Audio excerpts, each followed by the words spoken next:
এটার প্রশ্নটার উত্তরটা আগে জরুরি।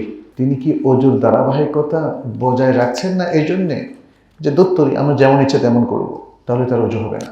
আল কোরআনে আল্লাহ সুবহানাহু ওয়া তাআলা একটা ধারাবাহিকতা বলেছেন না, ইযা কুমতুম ইলা সালাতি ফাগসিলু ওজুহাকুম ওয়া আইদিয়াকুম ইলাল মারাফিকি ওয়ামসাহু বিরুউসিকুম ওয়া আরজুলাকুম ইলাল কা'বাইন। হ্যাঁ, একজন মানুষ বারবার ভুলে যায়, প্রচণ্ড ভুলো মন তার, ডিমনেশিয়া নাকি একটা রোগের কথা বলা হয়, সেরকম যদি থাকে এবং তাকে হেল্প করার মতো কেউ না থাকে, তাহলে তিনি যেমনি অজু করেন সেটাই শরিয়া পারমিশন দেবে। তাহলে এটা এক্সেপশনাল কেস, যেটা সালাতের ক্ষেত্রে রাসূল সাল্লাল্লাহু আলাইহি ওয়াসাল্লাম বলেছেন, সাল্লি কাইমান ফাইন লাম তাস্তাতি ফাকাইদান ফাইন লাম তাস্তাতি ফাআলা জামবিন। সহিহ বুখারীর হাদিস।